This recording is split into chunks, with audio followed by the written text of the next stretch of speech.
Good morning, good afternoon to our wonderful Kilwa Kisiwani CVI workshop stakeholders. On this call is myself. My name is Will Megarry. I'm a lecturer in Queen's University Belfast. And on this call, I also have Dr. Scott Heron and Dr. John Day from James Cook University in Australia, and they have developed this technique, which we are going to be applying to the awesome site of Kilwa Kisiwani. What we thought we would do today is do a short presentation where we present the project and what we're trying to do in the project, along with an overview of what the workshop, which we are all going to be organizing, is going to look like. So I will speak at the start just about the project in general. I will then hand over to Scott, who's going to talk about the CVI workshops, which is what we will be organizing in October in Kilwa. And then I'm going to talk a little bit about some of the practical issues, which I think we need to think about when we start to meet together as a steering group for this. So the CVI-Africa project is funded by the UK government through their Arts Humanities Research Council. And it is about training heritage professionals from across the continent of Africa to better understand the impacts of climate change on cultural heritage sites, in this case specifically World Heritage Sites. Now, there's lots of reasons to focus on World Heritage Sites. They are best known, they are very important to the economies locally and nationally of many member states, but they're also representative of wider heritage as well. And so they represent a very good way for us to look at these larger issues of climate impacts. Now, Scott and John could explain the CVI in an awful lot more detail, but one of the key things it does is, rather than taking very general understandings of climate change and applying them to sites, is it aims to embed a core climate literacy amongst people and to create connections between heritage professionals and climate scientists in individual countries, so that the impacts on heritage sites can be better understood and not just in quite general ways. It also is what we call a values-based approach. So rather than just focusing on the heritage values, so just focusing on the bricks and mortar of a site, it goes beyond that to think about the wider social and economic values of the site. The CVI-Africa project is built around a primary stage of vulnerability training. And this is, in a sense, one of the core parts of this module, because what we're doing is we have interviewed and identified and recruited 6 heritage professionals from across the continent of Africa. And this was a process that we've done over the last few months and included shortlisting over 100 applicants and interviewing nearly 20 to fill these positions. They will be going through training over the next few months, and we're going to talk about that a little bit more. But the idea was that that training online, where we went through a syllabus which touched on a lot of the issues central to understanding vulnerability training, would then lead into 2 different workshops, which is at the core of the CVI process. One of these workshops would be in the Sukur Cultural Landscape in Nigeria, and there is a separate steering group organizing that workshop, which is started meeting recently as well. But for us, what we're interested in is this workshop happening at the ruins of Kilwa Kisiwani and Songo Manara in Tanzania, and that's what we're really tasked with working with. So the CVI-Africa project is based on undertaking these workshops, both to assess its applicability in an African context to 2 very different types of sites, but also so that these 6 trainees can see how this is done in practice. And the idea would be to take 3 of these trainees and have them work with us on one workshop, and take the other 3 and work with them on with the other. So these are our wonderful trainees who we're very much looking forward to working with over the next little while. We have participants from Tunisia, Nigeria, Kenya, Uganda, Cabo Verde, and a wonderful Tanzanian participant, Ngai, who we're really looking forward to working with as well, especially in the context of this project. The idea and the main aim of the project is foundational training in climate vulnerability assessment. So this means that the syllabus is based around providing quite a wide understanding of world heritage and climate science, and equipping these applicants to then be able to go off and interpret and see the vulnerabilities at their particular sites. This training, we're very excited, is due to kick off in about 2 weeks' time. We're going to launch it on Africa Day on the 25th of May. And after that, there will be between 8 and 9 weeks of remote classes, which will include about 1 to 2 hours face-to-face contact time every week, and a further 1 to 2 hours of teaching via remote lectures.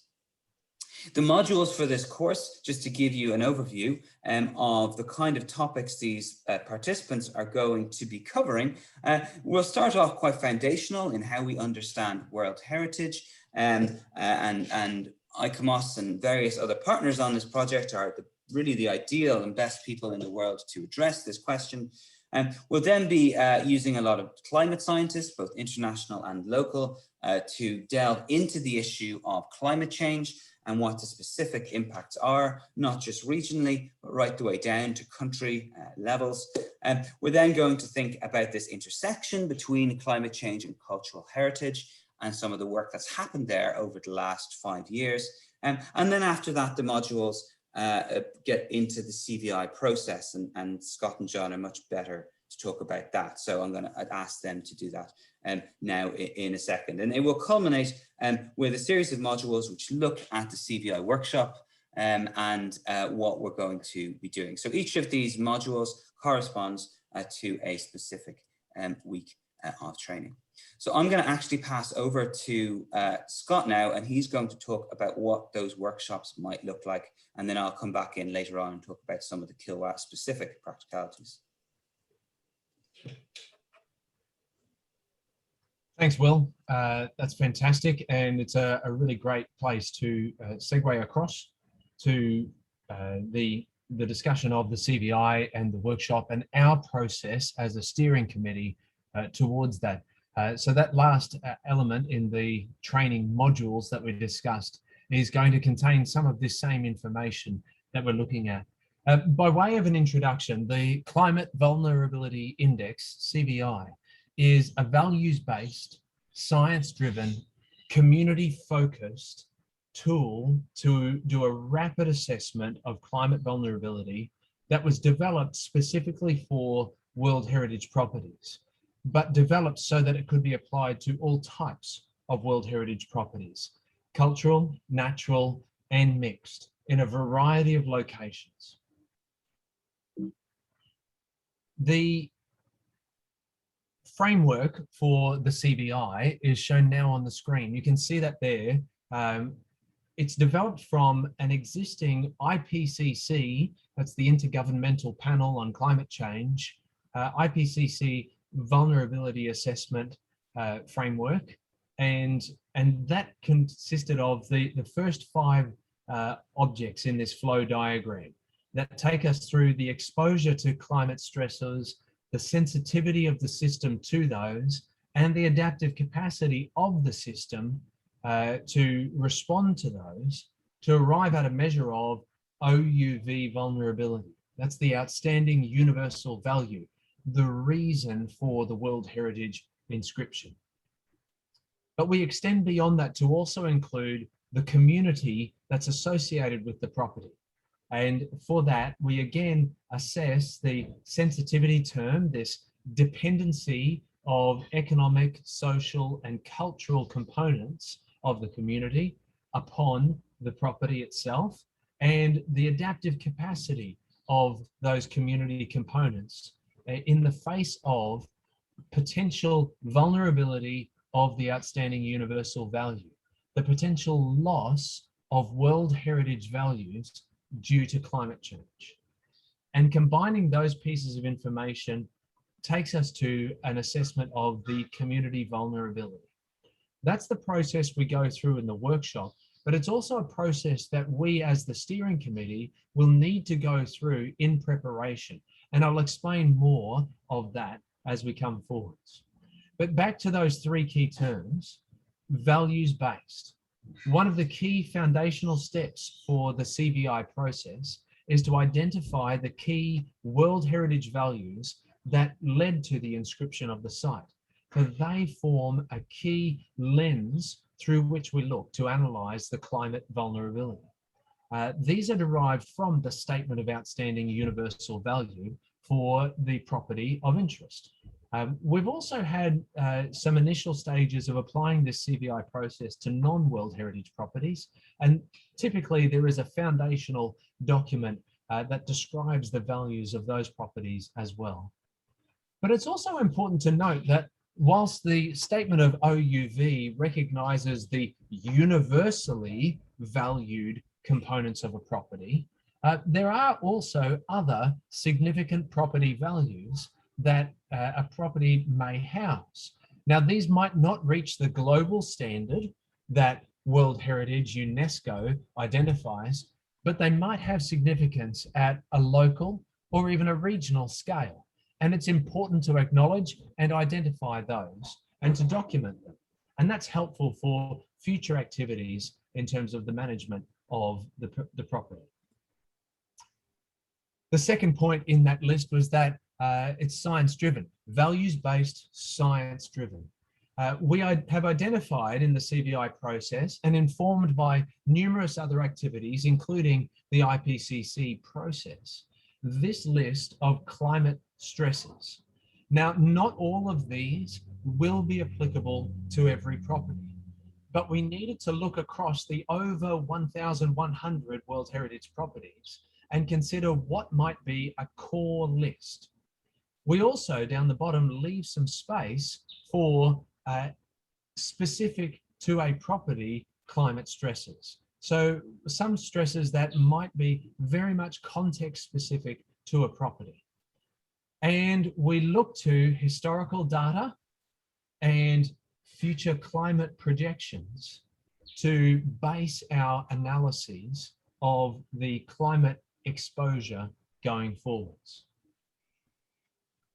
Values-based, science-driven, community-focused. We look to the community as we undertake our analysis of the economic, social, and cultural connections.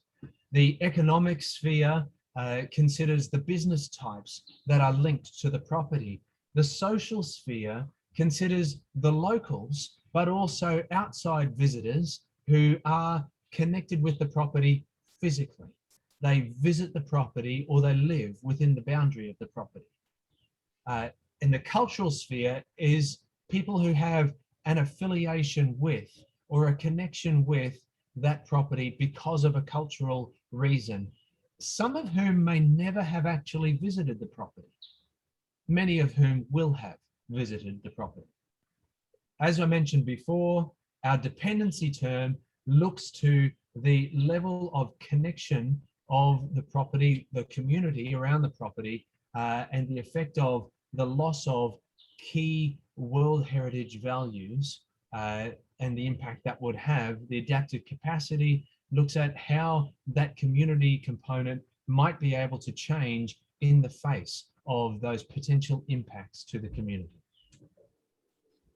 The way that we conduct the workshop is to have a group, perhaps around 30 to 40 participants, who begin the process of considering these different values, science, and community components. And we do that through a series of different sessions. Some of those sessions are the whole group together, plenary sessions. And this is an example of a plenary session at a past CVI workshop. And you can see in there that I, at that time, was communicating some of the aspects of the process and the assessment questions that were needing to be answered. We also split that group up into several breakout groups. This on the right shows an example of a breakout group from a recent online workshop that we conducted. And these breakout groups consider the assessment questions and then respond to those. And then we bring that back together to the large group, and a representative from each of the breakouts returns their assessment, and we compare notes across the groups. And that's a part of our process to conduct. So we'll step into plenary sessions, and we'll step and then into breakout groups and back into plenary sessions to synthesize the results together. The great thing about the virtual technology is that we can do that all from within a single platform, in this case, a single Zoom call. What are the roles and responsibilities for us as the steering committee? Well, the overall responsibility for the workshop, the preparation, the planning, sits with all of us. The workshop facilitators, myself and John Day, who was introduced and who is here on the call, so all of us together are responsible for the outcomes and the success of the workshop. This includes the preparation of logistics, whether that's an online workshop, ensuring that we have people able to connect in via the internet platform, or also through an in-person workshop, having the people gathered together and organizing, facilitating the rooms, potentially catering, those kinds of concepts. Together we have responsibility for this. The plenary sessions will be led by either John or myself as the workshop facilitators. We're the ones who lead the discussion to organize the process and to have the elements of the discussions take place in an appropriate order. The breakout groups will be led by members of the steering committee. Now, typically in our breakout groups, John and I will drift around from one group to another just to check if there are any procedural questions and to see how people are going, making sure that we're staying on time and able to continue pressing people forwards to reach our result. However, that means that we need to have well-informed members of our steering committees to lead our breakout groups, typically 4 in number. Finally, there is a responsibility for the report preparation after the workshop, and that responsibility falls to us, John and I, as the workshop facilitators, as well as all of the members of the steering committee. So what will we be doing in our future steering committee meetings? Well, this is our hope and our plan for those. Together, we will undertake 2 key areas of planning. The first is the logistics for the workshop. We've already decided on dates for workshops for Kilwa Kisiwani and for the Sukur Cultural Landscape. We need to work together on how the face-to-face, the virtual components, the pre-workshop information, distributing information to participants will work. The selection and identification of workshop participants is a key thing, and also the allocation of those into breakout groups so that we have a good representation, a diverse representation in each breakout group, so that there's an opportunity to discuss different perspectives and arrive at a common response. Additionally, through our steering committee meetings, we plan to do a pre-analysis of the CVI for each of these properties. We want to do this so that, number one, the breakout group leaders are well prepared in terms of understanding the process and the tasks that the breakout groups will have to undertake, but also so that we can get an initial analysis outcome for the CVI process. And we've spoken to these ideas already today. This process is values-based, it is science-driven, and it is community-focused. And those are the aspects that we will go through in our analysis. So that's the summary that I would like to have us be considering in our future meetings. And that's the process we're going through. I'll hand back to Will.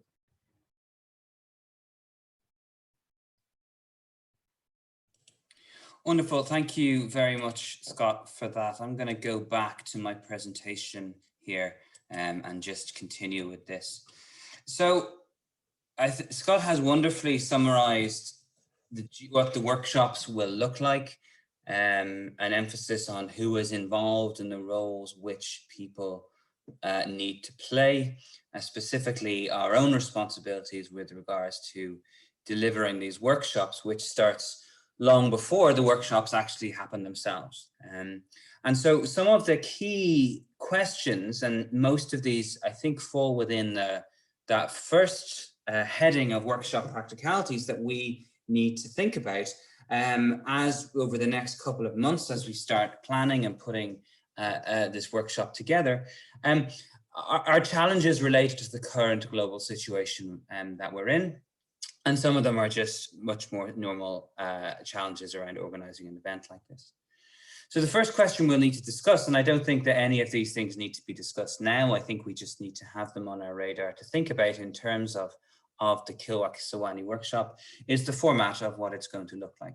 We obviously very much hope that we would all be able to join you in Tanzania for this workshop, and certainly based on John's recent presentation, the process is optimized for that kind of delivery, where we can all be in a room together, where we can chat with each other, where we can have discussions and ask questions.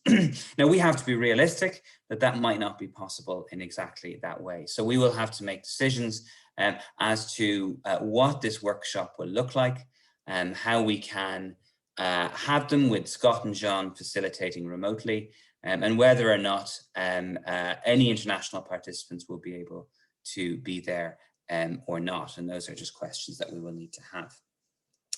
A lot of these will, of course, depend on public health restrictions, and these are not the same everywhere. There will be in-country restrictions potentially at both sites, but there will also be restrictions on, I'm based in the UK, and mine might be different to Scott's, and they might be different from partners we have in America as well. So again, this just is going to emerge and become clearer, I think, throughout the summer as the situation develops. One of the things we are going to need to be cognizant of, and will need to feed into our decision-making on this, is the engagement of key people from this steering group is very important. And if 3 or 4 members of the steering committee are not going to be there in person, the 3 or 4 people from the steering committee who are going to be there in person are going to have to play a much larger practical role. So this also means that we need to consider internet connections as being quite important, which might then have a knock-on impact or effect on our location. Ideally, we would like to have this workshop closer to the site. It is about the site, it is about the experiences of people at the site. And so without a doubt, the optimum location for this workshop would be somewhere like Kilwa Masoko, where we are literally right next door, and we can engage as representative a group as possible within that workshop format as those key stakeholders. Now, we have to decide whether or not that will be possible with internet connections and other things, or whether or not it makes more sense to have this workshop in Dar es Salaam. And if that is the case, it probably won't be possible to bring 20, 30, 40 stakeholders from Kilwa to Dar es Salaam, but maybe what we need to do in that situation is identify key representatives of stakeholders who can travel. And if we have the workshop in Dar, to have people who are able to speak to these different elements which Scott addressed in his presentation. We are also responsible for managing the budget for this workshop. And this will include how we award honoraria and attribute professional fees to the many excellent stakeholders we have already identified, and some we haven't yet. And that's just a rough idea of what we're thinking about in terms of budget. We also have budget for things like practicalities. Now, this budget was initially designed with a workshop in Kilwa Masoko in mind. So we might need to move things around a little bit if we have to transport people to Dar es Salaam for a workshop, or if we can have it on site, we also have budget for that. So travel and accommodation was also initially included for both international and national experts. And again, we can reattribute this as we see fit, based on how we might choose to deliver this. And then, as Scott alluded to, One of the key parts of this is a publication. I've given you the example here of the publication from the CVI in Orkney, which happened 2 years ago. And we have publication costs associated with that as well. The optimal thing there would be to have that published in country by a Tanzania-based publishing house. And that would envision both formatting for digital copies, which will be accessible and downloadable globally, but also probably the production of some paper copies as well. And then finally, the thing we need to think about is this output, this workshop report and publication. This will almost certainly go a lot quicker if we can work on the core aspects of it at the time of the workshop or immediately afterwards, as the information is fresh in our minds. So what do the next few months look like? Well, Scott had mentioned that we provisionally set a date for the Kilwa workshop, which is the week commencing the 18th of October. So probably the best way to think about this is actually to work back. September, I think, should be taken up with much of the practical considerations. I think that come September, we will have a much better idea of who is going to be able to travel. We will hopefully have identified key stakeholders and answered all these questions about where this workshop is likely to happen. So if we move back then into the preceding 3 months before that, these are the points at which we're suggesting we have webinars. So a webinar is where we get together the key experts in different parts of the Kilwa process. So that would be experts on climate science, experts on heritage and heritage values, and experts on socio-economic situation at the site. And we are suggesting 3 individual workshops, webinars, where we invite specialists to come and address us and to present to us on these subjects. And we will record those and we will pay appropriate professional fees to those individuals. And the hope would be then that we can collect quite a lot of this information prior to the workshops, and this will facilitate and enable us to have a more meaningful discussion when people are able to meet together in October. So while we haven't confirmed the dates for any of these yet, the suggested dates are for a climate webinar to happen in mid-June, for a heritage values webinar to happen in mid-July, and for a workshop focusing on socio-economic factors to happen in mid-August. And I have attached names of various workshop personnel to each of these, based on where I think people will best fit, but again, this is all open to discussion at the moment.